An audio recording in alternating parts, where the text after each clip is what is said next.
Mic'd Up Podcast, hosted by Dr. Mike Miller and Kobe Duran of Central Baptist Church in Jacksonville, Texas, is a series of conversations about issues that matter. For people who have real questions and doubts, it covers topics of faith, theology, and philosophy in ways that are easy to understand. Ultimately, Mic'd Up is a podcast with a couple of guys having conversations about conversations you are having. Mic'd Up is produced by Al Lambert Jr. at Mic'd Up Studios in Jacksonville, Texas. All right, no more politics. Are y'all out of politics? We're done with politics. Oh. The only thing I would say about politics is, it's obvious we have, countless listeners. And surely a lot of people who are famous in Hollywood and Nashville are listening to us. And so the only thing political I'd like to say is if you're in the entertainment industry, nobody cares who you're voting for.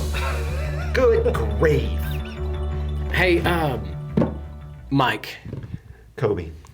Are you a college football fan? A little. This is a great year to be a college football fan in Texas. Why? Because the Longhorns are looking better than the Aggies? Because the Longhorns are looking better than the Dallas Cowboys. That's why. Oh, man. Don't drag me down. No.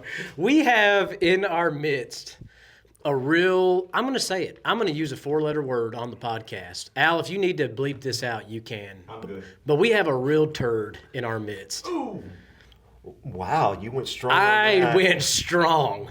Turd. Who is that? T-U-R-D. Our producer, Al.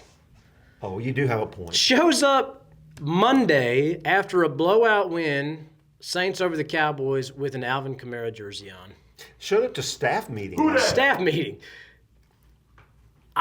Mike, I almost lost it in staff meeting. I'm sorry. I don't know if you could tell if I was on edge or not.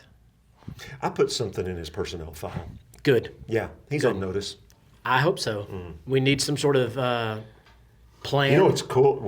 Not cool. What's fascinating though is last week Al was one of the most popular people in this church. Yeah. Now nobody likes him. Nobody likes I'm him. not trending this week very well. No, you're not trending. You're trending the other way. You're trending buddy. downward. Yeah. I hope all of our listeners, the man behind the camera.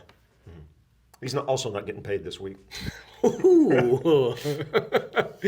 Touche. What does touche mean? I hear that used. I don't know what it means. I feel like there's I feel like it means, ooh, gotcha. I feel like it means I agree.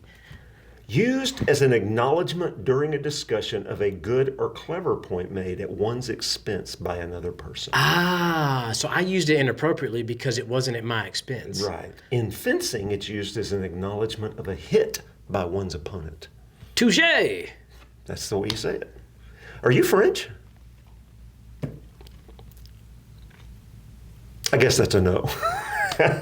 I am the most proud East Texan you're going to find. I'm French.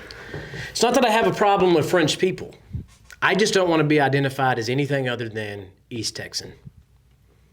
Which is almost as good as West Texan. Stop that. You grew up in West Texas. I did. And you even spent some time there after your adolescence, right? Like you as an adult. I was there, till I was 27 when I went away for school, but... Yeah. Yeah. Okay. Everybody that I know that, born and raised West Texas, they love it. And I don't understand it. Well, here's the thing. I think you love your home. That's what it is. So I have no desire to live there. I don't love the country. I don't love the climate. But it's kind of like I go to West Texas, I speak the language. It feels like home. It's comfortable for me. Okay. And so I think that's all it is. Okay. And, Hey, let's be honest. You get further west than where I'm from. I'm from Odessa, which is just flat and dry. But you go further, you go down in the Davis Mountains and stuff, and it's beautiful. You get far enough down there. Big Bend area. Yeah, that's pretty. That's pretty. But there's this stretch in between Central Texas and the Davis Mountains, Big Bend area where it's just man, that's rough. Yeah, we used to joke that once you got past Big Spring, you could just, if your wheels were aligned, you could go to sleep for 6 hours, and your car would just go stay right on the highway. That is exactly right. Those highways over there, they are straight. And there's nobody on them. Yeah. And you can just go. I bet you those Tesla cars, man, people were taking naps in those things. The great thing about it, I was a student pilot and had an engine failure in an airplane. Did you land on the highway? No, I just landed in a field because it's flat. Everything's flat. What are we talking about today? I've got a good topic. I've got a shout out before we get to the topic. Oh, I real love quick. shout outs. Got a buddy, name is Scott Spruill, pastor at First Baptist Rotan, Texas. Oh. Just started listening. Apparently he has been binge listening, and he gave us a nice word. So Scott. Well. Oh, Scotty boy. Scott. Hi, Scott. Great Scott. Shout out to you, man. And to Dak Prescott, because we know he's a listener. Is he related to Michael Scott? No. Okay. I wish he was. All right, guys, listeners, far and wide, international listeners in particular. All across the lands. This is the Mic'd Up Podcast, where we have the conversations. About the conversations you are having.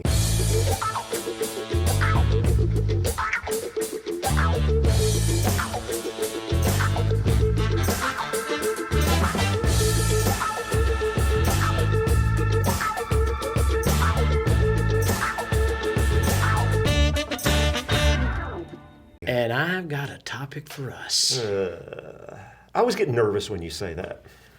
This one right here, I mean, we've been pretty controversial here lately. Yeah. This one is I going, haven't gotten any hate mail, though. you know what? We've got some good mail this week, We actually. actually have, yeah. We got some good mail about our Messy Church season that we did. So talking in the same vein of Messy Church, here's my question that's going to spawn a conversation unlike any conversation we've ever had. Wow. We need some sound effects with that one. Yeah. Dun, dun, dun. What can you do for us, Al? Is He's going to put something like boing, boing, boing or something. yeah. Is it possible for a church to get too large to do discipleship well? Yes. Now, I'm going to tell you where this question has spawned from. Okay. And I'm going to be honest. I'm going to get controversial today. Good. I've actually got some... I might be more controversial than you are. I've been doing some studying. Oh, no. Research. Like books without pictures in them? Oh, wait, they make those? I thought all books had pictures in it. All right. There has been a lot of headlines here lately, in particular about mega church pastors. Yeah. Now, here's the thing that I want to be very clear on. For every mega church pastor that makes the news for something negative, there's 10 or 20 that are out there just being faithful. There's some great guys out there. Great guys mega being churches and Yeah. doing a good job.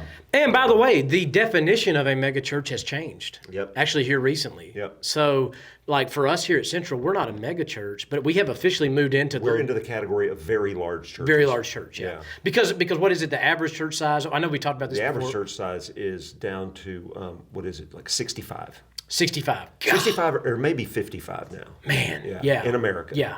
So I mean, so here we are. We're 10 times that almost, Yeah. and so we're in that very large church size. So that the mega church size, what is that? It's going to be 1,000 or more, 2,000 or more, something along those lines. Yeah, something like that. Because you actually have giga church that is even bigger than that, but you don't really. Yeah. Those terms get We need complicated. my buddy David Dixon.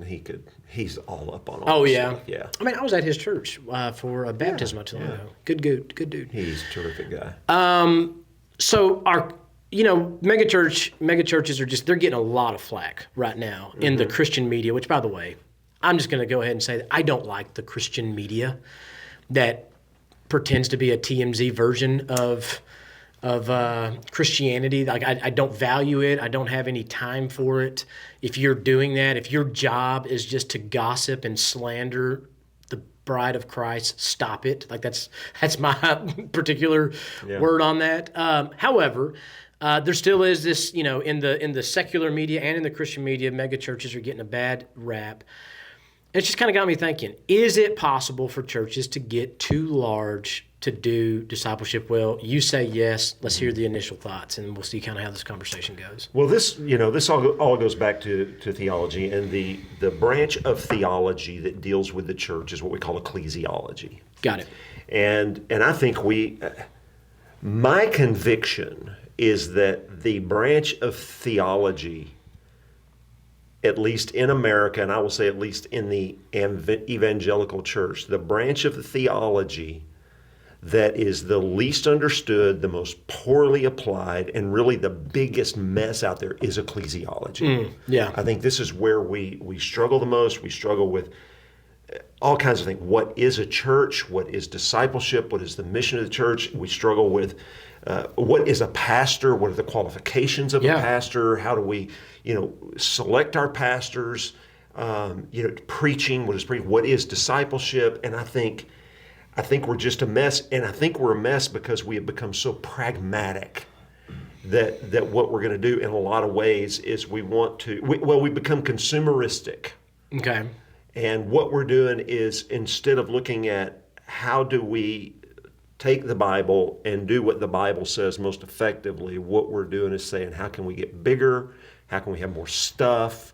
How can we get all the people from those other churches to come over to our church? A lot of times that's what church growth is. Yes. And even a lot of the churches, their ads, a church like no other. Stop it.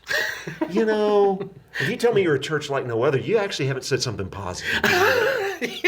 You might have some problems there. Right. And so, so I think there's a lot that goes into this. And so specifically, I'll try to, I could talk about a million things here, but specifically related to the megachurch. Let's go back in history. There's a guy named Richard Baxter. He wrote a book called The Reformed Pastor. And there's some stuff about Baxter. I mean, he's one of these Puritan guys, 1600s. And believe it or not, even back then, there was this mentality that success for a pastor was pastoring a large church in the city, And he didn't. He was in a village called Kidderminster, and he said things like, why would anybody want to pastor a big church? I've got enough problems as it is. And why do I want to multiply? And like, I have a hard enough time tending to the flock that I have. Why would I want to multiply that difficulty? And there's an interesting book written by a friend of mine named Calvin Miller, Calvin Miller. He actually died on my birthday several years ago. And Calvin was an early mentor of mine. And he wrote a book called O Shepherd, Where Art Thou? Yeah.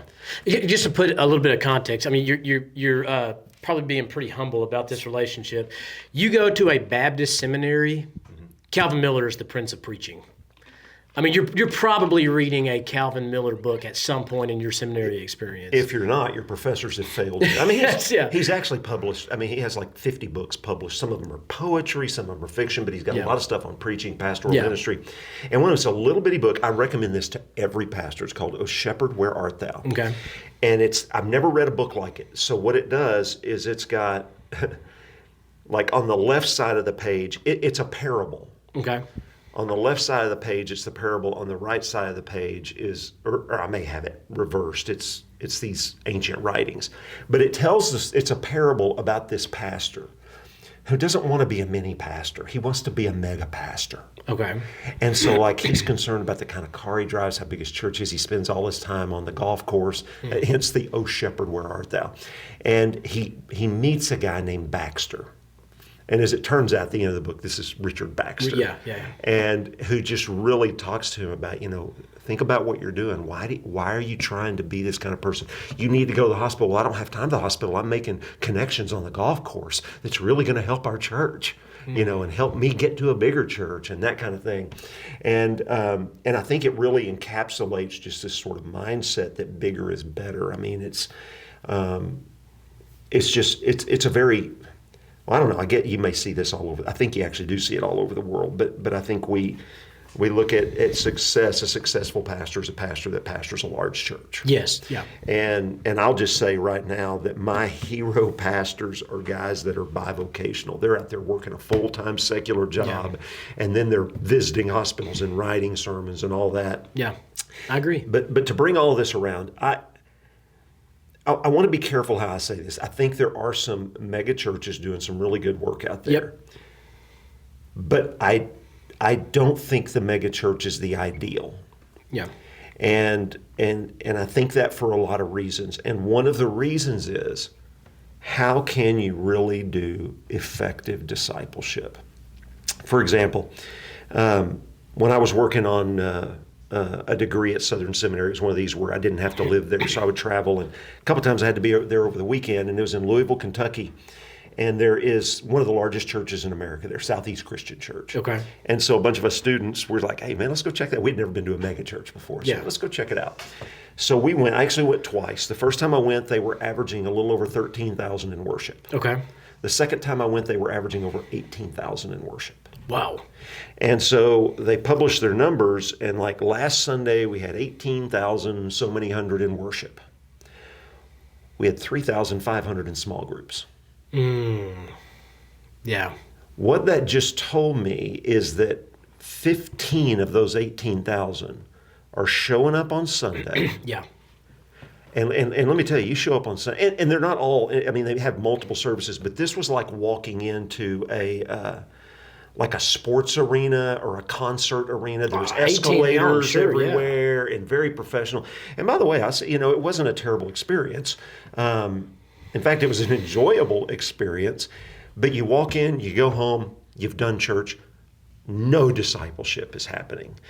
And my thing is, how can you? Can you, just real quick for our listeners, and we've had conversations about this before, can you define, you're saying, you're making the claim that no discipleship is happening. I guarantee you that we have listeners that are like, whoa, I'm showing up to church. Yeah. I'm worshiping in song. I'm receiving a message. Define discipleship real quick. I was going to say, let's talk about what discipleship is. And it's wrong for me to say no discipleship is happening. What I meant by that is those people that all they do is just come and go and do nothing else. I will tell you, there's really no discipleship happening. If all you're doing is showing up, and I'm going to say this, both sermons I heard at Southeast Christian Church were very entertaining. Yeah. But I wasn't discipled by either of those sermons. Yeah. The first time I went, it was a Father's Day. And the guy took the passage from Isaiah. It was Isaiah 41. They shall mount up with wings as eagles. They shall run and not grow weary. They shall walk and not faint. Yeah. He read that passage and said, now I'm going to give you, I think it was 7 or 10 ways to give your kids wings. Well, the only connection to that passage was the word wings. Yeah, wasn't a lot of exposition going on there. Oh, there was zero. Yeah. Literally zero biblical exposition. He gave great advice for parenting that I didn't have to go to church to get. Yeah. And so I know it sounds like I'm just busting on Southeast Christian Church. There are mega churches where you're getting good, solid. Oh, biblical 100%. preaching. Yeah. So I was talking about that particular context. But if we're talking about discipleship, what is discipleship? Well, discipleship, when we boil it down, is really growing in some way of growing in your walk with Jesus. And so to do discipleship, there has to be some sort of method for making that happen. It doesn't happen on your own. Now, some people are going, I read my Bible every day, I watch church online, I am growing. I'm not going to say you're not. Yeah. Okay? But what I am saying is that's not real discipleship, because other people aren't pouring into your life. You're not pouring into their lives. There's no sense of community. There's no service in and through a local church, which is God's plan.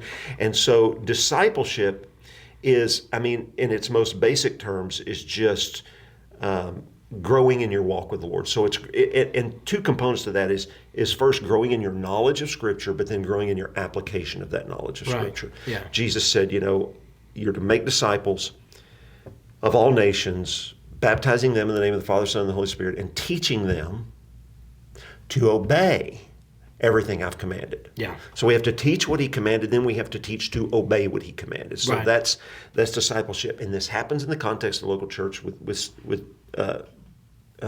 someone teaching you, showing you. So I do want to say there's no set form of discipleship. In fact, what I'll say in our tradition, typically you go to the typical Southern Baptist church and say, tell me about your discipleship plan, and your answer is going to be Sunday school. Yeah. Sunday school is a component of that. You got these small group Bible studies that meet on Sunday morning, but it has to go beyond that. So what we try to do at our church with discipleship, we have biblical preaching. Yeah. We do have Sunday school classes where we're teaching the Bible. We also have home groups. Yeah.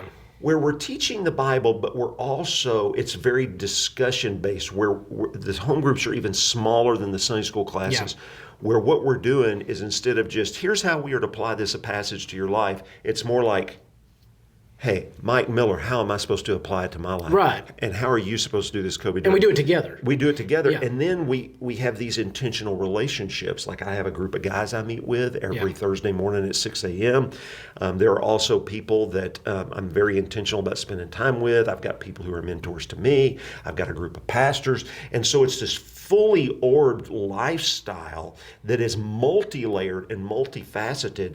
And if you got 18,000 people, how can you possibly, like I said, they got 3,500 in small group. Well, small group's not the only thing about discipleship. No, absolutely not.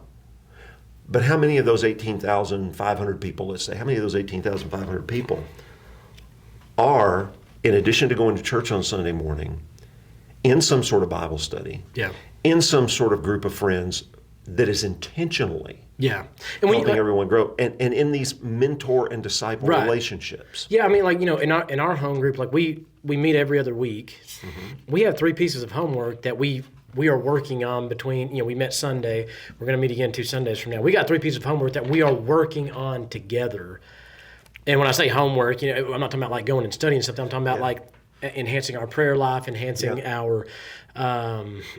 One of the things that like we're doing is like, hey, we're going to the next business meeting because our generation that is represented in my home group doesn't do well attending business meetings, participating in the local church. I might be like, well, how's that a spiritual discipline? Well, it is. Like participating in your local church is a discipline that you need to do. Yeah. And so, we have some things like that. And then, the other piece of homework that we had was like, hey, you got to check in with a spiritual guide, mentor, somebody before we meet again. It's like those are our three pieces of homework. And I love what you said. You can't do discipleship alone. No. It is a group effort. It's a community effort. And I think that, what I'm hearing you say is like, hey, if you're that guy that's showing up on a Sunday morning and leaving, there is a sense in which, you might be hearing the preaching. You might be showing up for worship, but you're trying to work these things out alone. On your own. And you got to have that small group. So I think that's a great so let's say I go to that church and I here's 7 tips for giving your kids wings. Basically some parenting tips. Yeah. Okay, well, I'm going to go try to implement them. What if instead, though, they say, and as you walk out the door, we're going to connect you with a group of other parents. Ooh, yeah. And you young parents, we're going to have some parents who are empty nesters in that room. And we're going to connect you with people to help you. Because, like you tell me, like we've talked before about how I realized that, for years as a pastor, I'm going, Dad, you need to be discipling your family at home. Mm-hmm. Yeah. And for years, dads are going, I know. What do I do? What does that mean? What does that look like? Yeah. So how do we equip you to do? Here's 7 steps. Bye. Right. And that's what we got. Okay, can I get together with some other dads who are also trying to implement these 7 steps? Right, yeah. And so we have to have that community. We have to have that community because we fail and we need to learn what to do when we fail. We have to have that community. Even in our successes, we need to learn how to be humble in those successes. And somebody's going to come back and go, well, look, with the right leadership and the right system in place, you could have 18,000 people and do discipleship well. And I'm going to say, okay, show me where that's being done. There are some There are some mega churches that are small group oriented. There are, yes. Now I don't know how many. I don't know the percentage of people that they're seeing show up for these small groups, but I know of even some like in the Dallas area that are saying, "Hey." But let me give you another go ahead. issue about that. My title is pastor. Yeah. Your title is pastor. Yeah. What is a pastor? Shepherd. A shepherd. Was it in the Bible? What's the concept of a shepherd? What does a shepherd do? Lead the flock. He leads his flock. He tends his sheep. He feeds his sheep. He protects his sheep. But leads from the front. It goes through his sheep hear his voice and they know his voice, right? Yeah.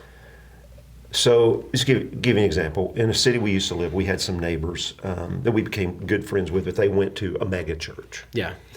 And they were having issues in their marriage. So they would call us all the time, even after we moved away and they moved away. They would still call us. And they would call us and they would meet with me and Terry and they would say, we're so glad we can talk to you because, you're not allowed to talk to the pastors at our church. Yeah. Now I want you to think about that statement. Yeah. You're not allowed to talk to the pastors. I know, yeah. What is a pastor? Right. And so I'm saying, okay, just don't call him pastor. Yeah. Call him CEO. Teacher, I don't know. Teacher, Yeah. whatever. But so Mark Dever, there was a round table. There were a couple of these. I don't even remember who put them together. They were called elephant rooms. And Golly, those were so good. They're still on YouTube. And now. I'm not sure. I think this might have been one of the elephant rooms. Was it James McDonald? James McDonald hosted them. Okay. Yes. Yeah. So there was one, and it was about the megachurch. It was about multi-campus, is what it was about. Oh yeah. Okay, I remember that. And it was James McDonald, Mark Driscoll, Yep. and Mark Dever. So James McDonald, pastor of a mega multi-campus church. Mark Driscoll, pastor of a mega multi-campus church. Mark Dever, pastor of a church in Washington, D.C., Capitol Hill Baptist Church, that is not a mega church and will never be a mega church under his leadership.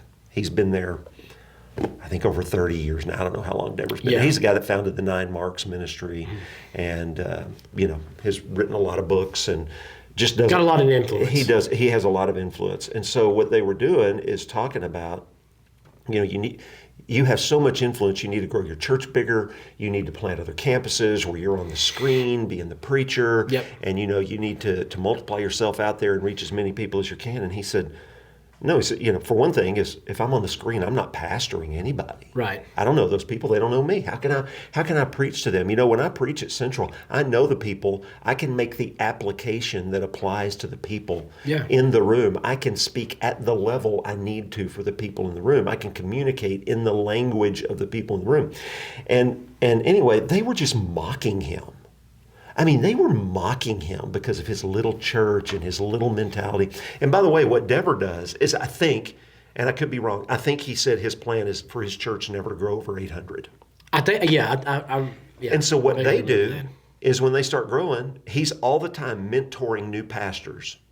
They send people out, not to start a campus of Capitol Hill, but to start a new church. And that's the mentality at their church. 800's the cap. Because he says, how can I possibly pastor more than 800 people? How can I be the pastor to more than 800 people? 800's hard enough. We have about 800 members. It's hard enough. People still fall through the cracks. It's hard. And so they were making fun of him. But he made one of the comments. He said, how do you get to know the people? And Driscoll's like, I don't get to know the people. Mm-hmm. I know my leaders, and that's it. And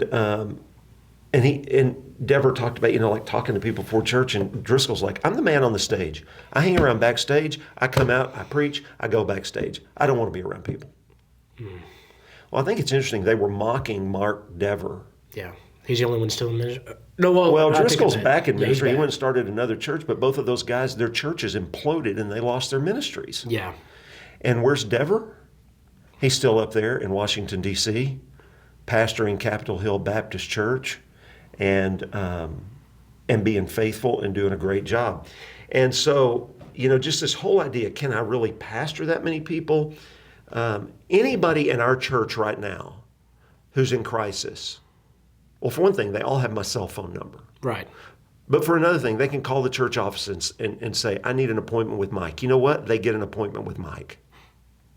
And they get to see me. This idea that, you have to be in the upper echelon to be able to have a sit-down conversation with your pastor.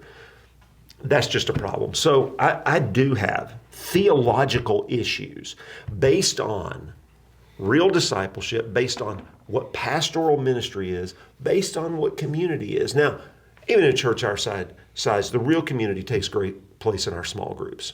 Yes. And honestly, you get to be a church of 100. Your real community is going to take place in small groups.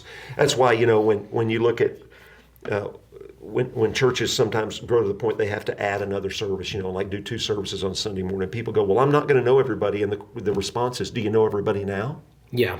Well, no. Okay, well, you're still going to know the same people in your small group, and that's where your friendship is. That's right. Yeah, yeah. And so that is where the discipleship is going to take place. But the idea of a community of faith, serving the Lord together, going through life together, I don't know how that really happens in the megachurch. So, are you familiar with Dunbar's number? No. There was gosh, I think it's an anthropologist. Yeah. Anthropologists that study human behavior, right? Mm-hmm. Okay. Anthropologist Robin Dunbar, and I don't even know when this came. Well, they study anthropologists, humans and communities and cultures. Communities, and yes, like yes, yeah. that. Okay, so this is where this particular field of study comes in interesting. To my knowledge, Robin Dunbar is not a Christian, but in Dr. Dunbar's research, they found these social circles. I want to read. I was looking these up real quick. So, and this applies to any individual essentially, and I guess like there's always like some give or take with some of these numbers, but they found that any individual at any given time is going to have what they call a support clique, which is where the most intimacy is found, the most accountability, the most intimacy, the most transparency of up to 5 people. Yeah. Once you get past that, you go from like 5 to 15, and that's your sympathy group. Your group that you're going to share a lot in common with, you're going to share a lot of time with. They probably don't know you as transparently as that group of 5 do, but they know you pretty well. The next group goes up to right around 50. And that is your active or close network. So still a lot of, you're probably talking to these people on the phone. You still refer to them as friends. Still refer to them as friends. And then you go up to personal network, which caps off right around 150 people. And essentially what Dunbar's number is that anything past 150 is just acquaintances. You might be able to recognize faces, you might be able to remember names, but there's not going to be like a level of intimacy there that would provide what we would call true friendship. Yeah. So here's what I found so interesting about these numbers. When you look at the life of Jesus, you remember the number for the support clique is 5. He had 3 guys. 3 guys, Peter, James, and John, right? Yep.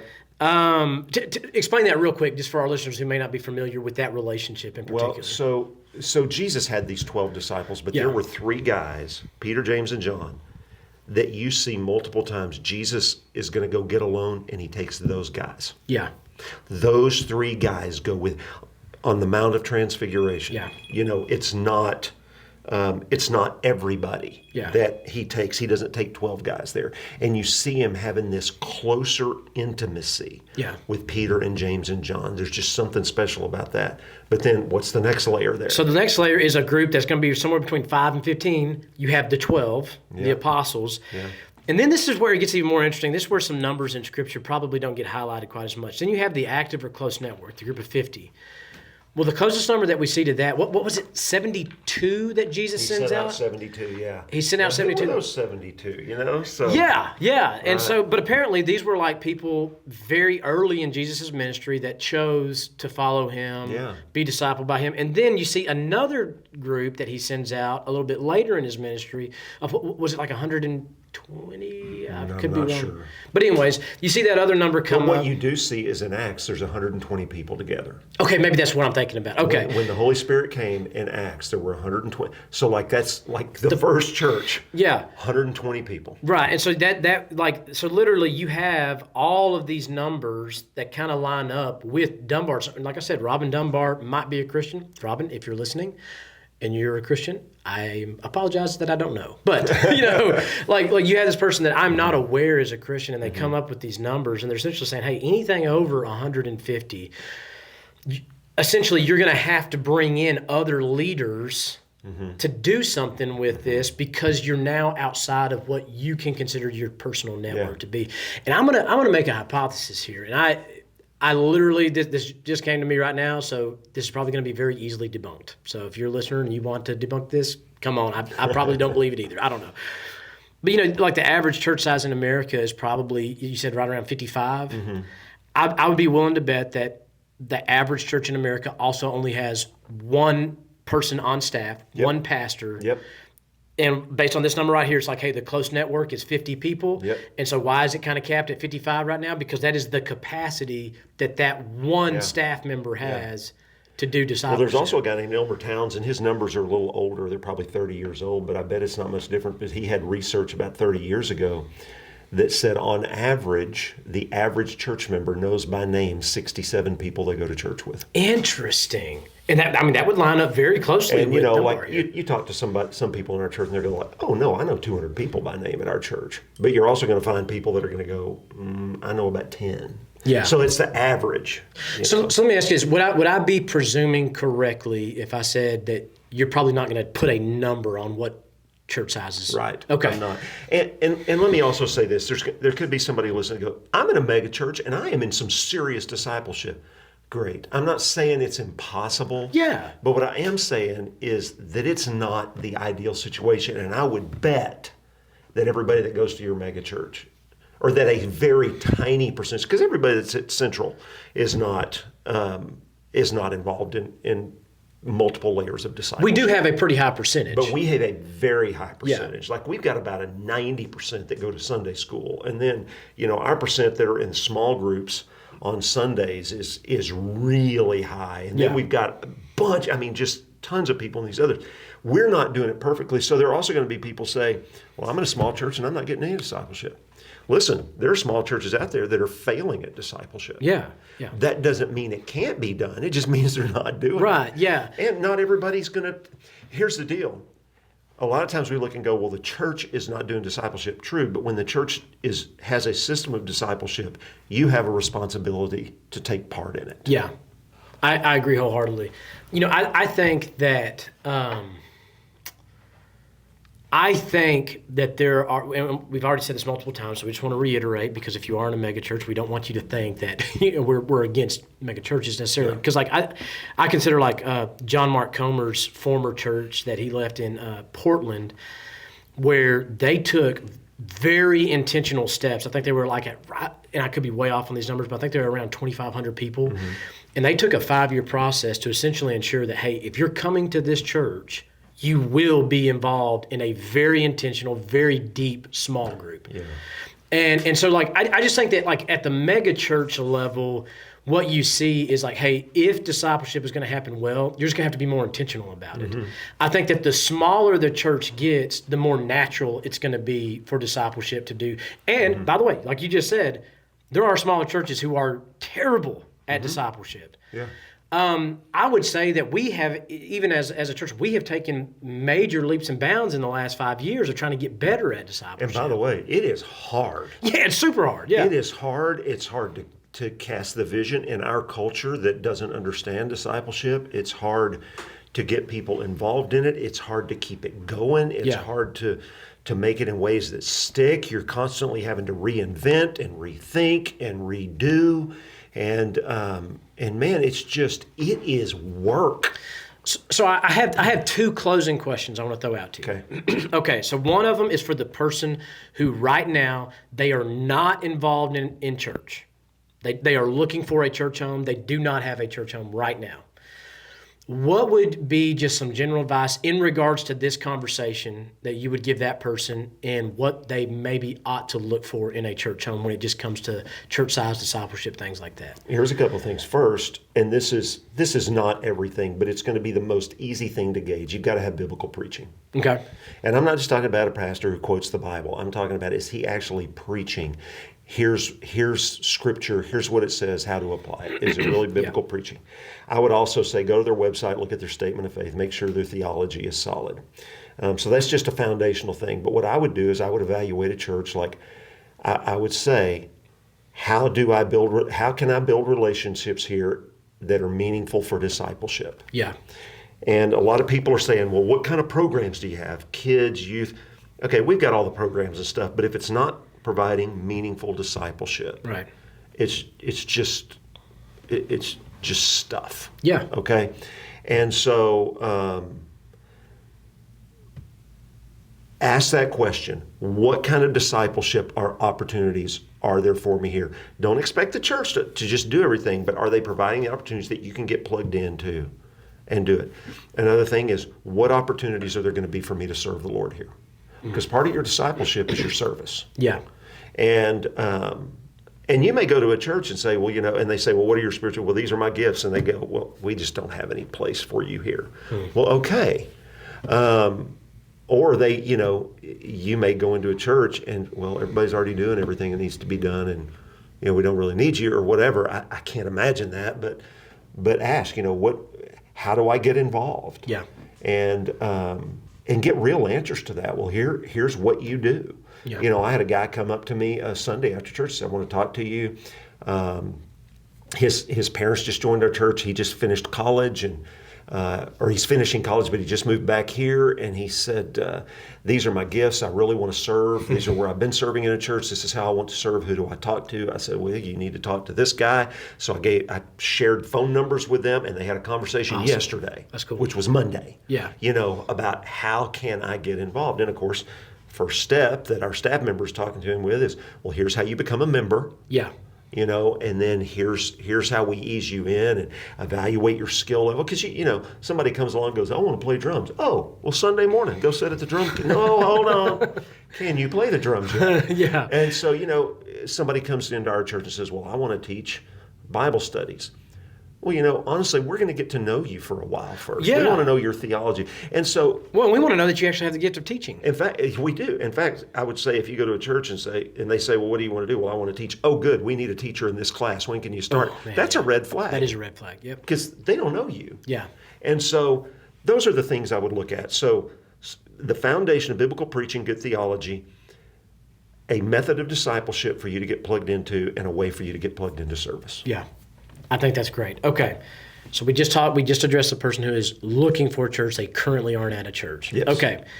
What do you say to the person who is in their church? They've been there for a few years now, or a year. Time doesn't matter. They're a part of a local church. It might be a megachurch. It might be a small church. What do you say to them who when we've been talking about discipleship here, we've been talking about church numbers and things like that, and they're like, well, I don't have that here. Maybe I need to go look for a new church. What do you say to that Don't go person? look for a new church. As long as your church has good theology and is preaching the Bible, what I would do is I would first make an appointment with your pastor. Yeah. And don't go in criticizing your pastor. Go in saying, hey, I need discipleship. How can I get that? Yeah. And talk to your pastor about that. And then take it from there, and maybe you can be a catalyst to say, would you mind if I got some other people involved in this? Yeah. And, it could be, in fact, maybe you're in a bivocational church where your pastor just, he's working 50 hours a week at another job and he's doing the best he can. Go to him and say, hey, can I help in this area? Yeah. But a lot of times people see something wrong with their church, and what they do is they just leave their church instead of trying to help it get better. Maybe that's exactly why God brought you there. Yes. One of the things that I admire about you so much, and I've started doing this actually since you came. You listening to this, Al? Al's irrelevant. He's an Alvin Kamara fan. All right, we're not talking You may Al be right on my now. side here in a minute. So in small towns, in the Bible Belt, you do see a lot of church hopping, Yeah. and it's unfortunate. Yeah. I don't like it. And one of the things that you did when you first got here that just kind of blew me away, and I didn't say anything at the time, but I was just like, golly, this is revolutionary. I think that we had some folks that jumped to our church from another church in town, I think. And it might have been right outside of town, in town, I can't remember, but it was a local church. It was a church local to us. And you called their pastor. Sure I did. And you said, hey, what's going on here? Why are your people over here? And things like that. That made an indelible impression on me. I hope you like that word. That's Nice. a good word. Indelible. Big words. Big words. Good Kobe. Yeah. 4 syllables. And you called their pastor and you're just like, hey, what's going on here? Are they in good standing? Do we need to send them back to you? And I even think that particular family, I think that you actually had a conversation with them and said, hey, I talked to your pastor, and we would love to have you here at Central, but you need to go talk to your pastor first before you come here. Yeah, sometimes I call a pastor and he goes, Mike, here's the situation. Welcome them to your church because, we've talked about there are legitimate reasons. Yes. And I've had situations where, somebody just says, look, I just need to leave. I need to find another church for whatever reason. And, even though I never like it, sometimes I'm like, well, go ahead. And so what happens sometimes is that I call the pastor and he says, yeah, Mike, please, they need to be in a good church. And things didn't work out for me. Maybe they had a conflict with some people and, or who knows. But like I've called and they'll go, what? They're visiting your church? Yeah. And so I will tell the people, after you get your pastor's blessing, we'll receive you. Yeah. And some people hear And what that. I mean by blessing is just for anybody listening, we're not talking about like a Catholic, like a guy giving a blessing. But for your pastor to say, I understand, that you need to make this change or whatever. Get the green light. Yeah, get a green light from your pastor. That's a good way of saying it. One of the things is, I will say, if somebody's just mad at their church, I've said this many times, you take a disgruntled church member and move them from one church to another, you've just moved a disgruntled person from one church to another. Yeah. And I've told people, look, if you're unhappy at your church because of these reasons, it's not going to be long before you're unhappy here. And now, granted, like here in Jacksonville, we're super blessed because we have some really stinking good churches in town. Yep. We just so happen to be one of many good churches in town. And so I just, man, that really left an impression on me. And I started applying that, when I was in the student ministry, I started applying that then too. Because I was like, man, I'm either going to call the youth pastor, I'm going to call the parents, or we're going to have a conversation with the kid, depending on that relationship with the kid. And it instilled in me an importance of seeing you operate like that. It instilled in me like the importance of the family of the local church. And so I love what you just shared with people who are looking around like, man, like I'm a part of this church, but I don't have this. Well, hey, you're a part of the family. You can do something about it in your local church. Right. Like if you remove yourself, you can't do something about it. That's exactly right. You're out of the family now. And no, what not you out need of the to realize family, is, if you're in a church and you criticize the church, you're criticizing yourself because you are the church. Because you are a part of the church. Yeah. And it's really easy to take pot shots at the pastor or at the Sunday school teacher or at the system. Yeah. And maybe, I just have that perspective as a pastor that I think it's a great perspective. That when somebody says, well, we remember that church for 20 years and that church wasn't doing any discipleship. And I'm going like, well, you were there 20 years? Yeah. Why didn't you do something about it? Yeah. Man, I was at a church in Ozona, Texas, preaching their D Now one weekend.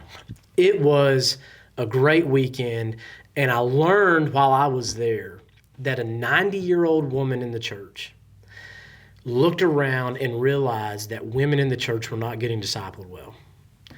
Now, here's the deal. They had a fairly new pastor at the time. He's actually still there. He's doing a great job. They had a fairly new pastor at the time. He's still just trying to get his feet wet. I think it was his first pastoral job. Had a fairly new youth minister. He was pretty new to ministry too. And so these guys are they're doing their best. Yeah. They just hadn't gotten to that part of the church yet. Yeah. So what did this 90-year-old woman do? She goes and she creates home groups for women. With the pastor's blessing, she goes hey, I will take this on. 90-year-old woman. And she starts leading these women and creating home groups for women where they could be in small. And it's dude, that's the church right there. Yeah. You have this 90-year-old woman who's and she, I think she even acknowledged, she's like, hey, if there are women in our church not being discipled, this is my problem. It's not the pastor's problem. It's not the deacon's problem. It's my problem. The church's problem. Yeah. I am the church. Yeah, and dude, it fired me up because I was just like, one of the things that's awesome. that I'll tell you that frustrates me as a pastor is when people come to you with a complaint. Yeah. And you go, okay, you have a valid complaint. Tell me what the solution is. Well, I don't know. Yeah. Well, I don't know either. Yeah. So instead of, tell you what, you go think about that and then bring me a solution. Yeah, or hey, would you be willing to be a part of the solution if somebody else has a solution? So I think that's such a great word to end on there is hey, if anything we've talked about, if you're at a megachurch and you're like, well, the discipleship is really hard here, don't leave your megachurch right now. Go see if you can do something about it. Yeah. If you're at a small church and there's discipleship that it's a struggle, see what you can do there. I can tell you as a pastor, if somebody comes to me and says, hey, here's a way I think, I could help disciple people or help things, get better or deeper or whatever, I'm going to say, awesome. Yeah. How do we resource you for that? Yeah. And there's been plenty of people that I know you've done that with to kind of go and initiate these things. So, well, I think that's a good word. We can probably cap that off there for today. Church size, does it matter? Yes, because there has to be relationships. Yes. And so if you're at that mega church, then, man, there's got to be the intentional steps of making church smaller. Yeah. If you're at the small church, you've got to take the intentional steps of making sure that you're not just content with there's 50 people. No, is there the deep personal relationships, that 3 to 5 people that you can do life with and things. I think it's a good conversation. All right, yeah. Good one to have. I think we need to have these conversations more too, just about, like I said, ecclesiology, the doctrine of the church. Yeah. We're just a mess. And we are. Hey, as evangelicals, we are all over the place on ecclesiology. we are all over the place. So we might take a look into some more ecclesiology in the episodes to come, because there are a lot of opinions out there. Yeah, there are. All right. Well, Scott Spruill, hope you're listening to this one. Thanks you got for our tuning shout in, out Scott. for today. Again, the Mic'd Up podcast is international. That's right. And we got some emails, and so I want to tell you, if you've got a topic you'd like to hear us talk about, if you have a question about anything, askmikemiller@gmail.com. Yep. Just askmikemiller@gmail.com, and we'd love to have a conversation with you. All right, folks. Y'all have a good one. Bye, y'all.